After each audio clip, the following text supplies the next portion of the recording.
What's going on, everybody? My name is Ari, on Instagram, on YouTube, and on eBay as Nothing New Thrifts. Today, I just wanted to make a quick video talking about some eBay mistakes that you want to avoid as a beginner. These are all going to be like first-hand experiences that we had in our first year and a half. Some mistakes that cost us some money and taught us some lessons. So definitely want to share with you guys, and hopefully you guys can avoid making some of the same mistakes that we made. So yeah, let's get right into it. All right, so just in case this is your first time watching, let me give you a little bit of background on us, so you know who you're talking to or who you're listening to. We've been at it for just a little bit over a year. We are currently running a 1,186 item store. Here it is behind me. We're currently in the 22K club, so we actually just reached that milestone for the first time last week. We just started bumping up our listings, and it's starting to pay off. I don't want to say right away, but little by little it's starting to pay off. In the last 12 months, we've had 1,748 transactions for a total of about $50,000 in sales, 48,000 something. We're currently working with a 100% positive feedback, and we are top rated sellers. So we know a little bit of what we're talking about, but if anything, this can just show, if you guys have followed the journey, it's only been a year. So it can, show the progress that anybody can make. Just, put your head down, get to work. Yeah, all right, let's get into it. All right, I do want to get right into the video, but if you do ever have any questions or comments, feel free to, drop them down below. Shoot us a DM on Instagram. We're always happy to talk with other resellers or with people that are interested in reselling. It's basically all we do.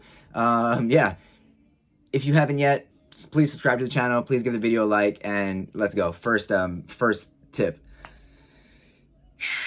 Losing money on shipping. Losing money on shipping is a big one, but it's pretty easy to avoid. If you're scared of losing money on shipping, or you're scared of shipping on eBay, start with smaller items. Start with t-shirts, or basically smaller items. I use t-shirts as an example because we sell a lot of t-shirts. So start with smaller items, and that way you can kind of learn as you go. Buy a scale. We have a scale back there. I think it was 30 bucks. I'll link it if you guys want to link it. You guys can get any scale you need. It's a really good scale. Usually we just follow like whatever Amazon ratings say. Anyways, 30 bucks for the scale. I think our first shipping mistake cost us 30 to 50, and we made 2 or 3 of those. So we probably lost like $300 in shipping mistakes before we bought a $30 scale. Yeah, so learn from that.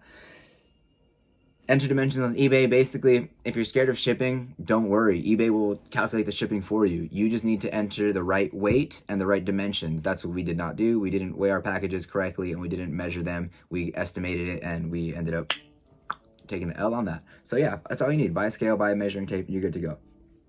Learn how to take advantage of flat rate boxes and packaging. USPS gives free packaging on their website. It's easy. You make a free account. Literally Google USPS free packaging or free shipping supplies, and they have a lot of stuff there. You do have to kind of learn how it goes. You have to pay certain rate for certain boxes. There's definitely ways to save money. These right here, everybody talks about in the padded flat rate envelopes. That's your go-to. It's like $8-9, and it can fit a lot of different clothing items in there. Anyways, learn how to use the padded flat rate envelopes, the padded or the medium boxes, large boxes, and they can save you some money. Last tip on that, eBay actually gives you a shipping discount as a top rated seller. I believe we get a small shipping discount, and I think if we were like top rated seller plus or whatever the next level up is, I think we would get an even bigger shipping discount. So it adds up. I think it's like a 15 to 20% discount on some of the items, so it's pretty cool. All right, first tip done. All right, this next one's big for me. This next one's big because it's basically been the reason for the lack of videos lately. It's been not delaying our the growth of the store, because overall it's going to help us, but we haven't been able to push that hard because we were focusing on getting the new inventory system set up. Man, it's been ridiculously amazing. Yeah, let's get into it here. Let's see if we can kind of talk about it as we go. So, losing items in messy inventory. That's a big way to take an L. We did this a couple times. You got to message the buyer, hey, we lost the item, so sorry. Can you take anything else in our store? As an everything seller, or as a one-off seller, that's kind of hard to make happen sometimes. And you will, yeah, we'll talk about that later. But basically, have a designated area for your inventory, okay? Boom. It doesn't have to be so like like this. But if you have 10 items, 15 items, you're starting to get some inventory going. Have an area for it, have a space for it, have a box for it, have a bin for it. Start with something. You start getting 20, 30, 40, 50 items, 100 items. Start thinking about labeling your items. Start thinking about doing that early on, and that way it won't take you 3 months to update 1,000 items like it took us. Come up with a system, simple system. Everything is numbered. We use the custom SKU space on the eBay, and everything has a number. Everything's in numerical order. Basically, just like daily refinement. We did a video the other day, or I recorded myself the other day, and it took, I believe it was 11 seconds or 13 seconds to pull each order, which is ridiculous because it used to take us about a minute for each order, which I didn't think was a big deal. 1 minute, 5, 6 orders a day, not a big deal. It'd take us 6, 7, 10 minutes to finish our shipping, right? On a Monday now where we have 30 orders, that would be insane. It'd take us 30 minutes to an hour to find these orders. And now, again, it took us 5 minutes, I think, the other day to pull 20-something orders. Yeah, we can basically find our items 10 times faster now. Not even kidding. So look to itemize your inventory as early as you can in the game. All right. And I guess the last thing on the list was kind of like overall, everything. Losing items will doom you. And I mean that, a couple defects, especially when you're early on, really will hurt your account. They'll start limiting your growth on eBay. So just grow slow, don't lose your items, and yeah, be careful. All right, so here we go. This is a mistake I don't think everybody has to make when they start. I don't want to say I basically I taught my older brother some tricks, and he's been starting to pick up some stuff and reselling on eBay. And his sell-through rate's amazing. He has like 100% sell-through rate, over 100% sell-through rate. Why? That's because he just obeys the sell-through rate. Like, he will not buy anything if it's not like 50%, 100% sell-through rate. And it shows. I think I'll pull up a screenshot of his store if I have it. So, like I was saying, there's a mistake that we made early on, but I don't think a mistake anybody else has to make. You have your phone. You can research every item before you buy it. Do not follow your gut, unless you're a clothing specialist or a clothing expert already. I was not. Don't follow your gut, follow. eBay will tell you what's cool. I think that's what Daily Refinement says. eBay will tell you what's cool. If it's selling, it's cool. If there's 100 listed, 200 sold, it's pretty cool. If there's 100 listed and 1 sold, it's not that cool. Cool, profitable, yeah, so let's go. Next one. Use sell-through rate to guide your purchases. Like I said, use your sell-through rate to guide your purchases. Look up the item, compare it to sold to the listed. Boom, is it a good item? All right. Use available resources. Other YouTube resellers. Okay, so that's, yeah, I'll go into both. Use available resources. Learn as much as you can about this inventory, these categories, whatever it is that you want to learn about. I talk about clothing a lot because that's mostly what we do. But follow resellers on YouTube, on Instagram, on social media, I guess, that are into the categories that you're into. They'll give you tips, they'll give you advice, they'll give you they'll give you brands, they'll give you keywords. Yeah, I always give shout outs because I've learned a lot, but Daily Refinement, Tech and Sports, Thrift of Life, Big Yumbo, I don't know if I'm missing anybody, but these are all YouTube channels that we learned a lot from, that you can learn a lot from. Use these resources, use all these resources that we have. There's no reason not to. You can learn a lot faster, going through these videos and going through all the help that is already given to us. All right, on to the next.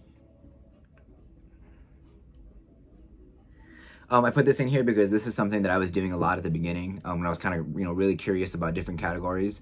Basically, the way that I was learning about different brands or again categories. Let's say I was looking through the long sleeve button up shirts. So I would go on eBay, type in long sleeve button up shirt, just like that, and then I would filter by the sold, and then I would sort it by the highest to lowest, and then I would see what was at the highest. Usually come down a little bit because the highest is going to be like designer brands, but if you want, or you can put a range, selling from $40 or $30 to $100, boom, and then you can kind of learn all those brands. You'll see it'll be similar brands coming up over and over, and that's a really good way to learn brands. Yeah, use your resources, okay? be as picky as you can be. No reason to buy anything with a weak sell-through rate. I said this at the beginning. Yeah, don't use your gut. Don't just follow your gut. And there's no reason to not be picky. We have these resources. We have everything telling us if the item is good or not. If the item is not, we leave it there. Do not buy it. Okay. It gets easier over time. Definitely gets easier over time. You know, when you focus on a category, you can start to learn more and more items in that category, and it just gets obviously a little bit easier as you go. Hand select your items. We have, like I said, I think we have 1,800 sales in the last 12 months. I don't know how many sales over our eBay life, but we have hand selected every single item. We don't like the idea of like bulk purchases. You know, there's no lack of inventory out there. So yeah, we hand select every single item, and that's what allows us to keep like a strong sell-through rate going. All right, and that was it for these 4 tips. All right, this next one's kind of funny. I wish I had some examples, but I go like this, and I go like this, boom, and I throw it in the trash. So not screening items well enough. Yeah, not screening items well enough. Basically, all that means is when you buy something, look at it. So let's get right into it, okay? When you're unfamiliar with the items or the categories, you don't even know what the possible problems are. And that's what I wrote. Again, I think Daily Refinement says something like that. You don't even know where to check for issues, which is true. I mean, I don't even know what examples to give, but like, I mean, I would give the example of like hard goods. If I was selling hard goods, I don't even know like how to check it. Like, what am I, you know, I know how to check some things, but most hard goods, you know, I'm not really an expert in. A t-shirt, I can check a t-shirt, you know? Check the t-shirt, boom. Okay, so yeah, that's what I meant. If you're unfamiliar, you don't even know what the deal is. For hard goods, you know, giving a tip on those, you know, as best as I can. Again, we don't do hard goods, but test them as best as you can in the store. I like to shake them, see if there's anything rattly, anything funny, any sign of anything funny. We leave that hard good behind. Yeah, but this is a big reason why we got away from hard goods. I guess we can jump into that story time. We had 4 or 5 hard goods get returned to us in like 10 days, and this was like right around Christmas, right around like Thanksgiving, Christmas. Yeah, man, it hit the eBay hard, you know, $500. And like half of it was like heavy items, big heavy VCRs that we couldn't even we didn't even want to ship back to us because then we'd have to pay for that. So we basically just full refund to the customers. They kept their 1, 2, 3 VCRs. I think there was a camera, there was like a PlayStation. Anyways, I had tested all of it, but it arrived in not working condition. I didn't argue with customers at all. You know, we issued everybody refunds, and we got rid of all the VCRs and hard goods like that in our inventory. We basically 100% got out of that stuff after that little episode with the 5 returns. Yeah. So for clothing, I'm gonna give you guys some tips on clothing because that we can help you with. For clothing, check the zippers, check the buttons, check for stains. If it's something, a little bit expensive, flip it inside out. Sometimes like jackets, the inside of the sleeves have like rips and stuff that you can't see from the outside. Hold it up to the light, especially if it's white, it'll look clean, but hold it up to the light and you'll see like the light coming through and the shapes of the stains and stuff. So yeah. All right, so the last thing we're going to talk about, and honestly probably the most important thing, is listing. So I guess the mistake would be sitting there staring at your phone, refreshing it, waiting for sales, with your 10 listings or your 20 listings or your 50 listings or 100. Even at 1,000 listings, we have days that are a little slow and you're like, dang, like I have 1,000 items up, what the heck? But yeah, if we had 2, 3, 4,000 items up, I think those numbers would multiply and it wouldn't really feel like you have slow days anymore. So that's kind of the goal. The goal is to get to that, that bigger number store and have no more slow days. All right, so let's get into the listing. List consistently. We've listed consistently, from the beginning, but I think we were like listing heavier on the weekends, and then some days during the week we weren't listing, but we were listing like every week. Obviously, we've been listing. What I recommend is spread your weekly listings out so you can list daily. So if you were going to do like 10 listings today, boom, and then, or let's say 7, so it's easier, 7 listings, and then, those are going to be your listings for the week. Instead of launching them all today, list 1, save 6, and then launch 1 a day for the rest of the week. That way eBay sees that you're active every day, listing every day, and that will help you out. That will show some movement in your store and help you generate a little bit of sales. Spread your listings out. This is a big one. This one goes back again to the process that took us, it didn't take us that long just to inventory our numbers. We went through every single item and we fixed every single listing. We added recommended item specifics that were missing. A lot of them were missing. We dropped prices. We added measurements. I fixed pictures for a bunch of items.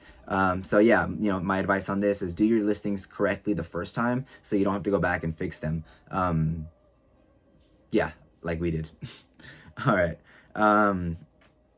For listing, yeah, one more. Once you pick a category, you can set yourself up to list more efficiently, to list and ship more efficiently. When we were selling, again, another reason why we got out of the everything, because we would sell a bunch of clothes and it was so easy to pack and ship when we were done. And then I was like, all right, time to pack, the one item. And I was like, dang, like, all right, it would take an hour to pack the one big item and it would take 15 minutes, 10 minutes to pack like a bunch of sales of clothing. But if we were set up to pack the big items, we would pack that a lot faster, right? So you just have to kind of pick which setup you're gonna do, and it just makes it a lot easier to pack, to pick, to list, to shoot pictures. Yeah, it's all related. Once you have a system, it makes everything go a little bit smoother. All right, and that is it for our eBay mistakes, eBay tips of today. Again, just documenting some of the, mistakes that we've made, and hopefully you guys can pick something up from the video. If you guys have made these mistakes or worse, let us know in the comments. If you guys learned something, definitely let us know. If you guys enjoyed the video, let us know. And again, like I said, please give us a thumbs up, subscribe to the channel if you haven't already, at Nothing New Thrifts, and check us out on Instagram at Nothing New Thrifts. And we'll be back soon with another video. Everything's set up here now, so we can crank it up. We're getting our listings going, and we're gonna get our video production going, and yeah, see you guys in the next one.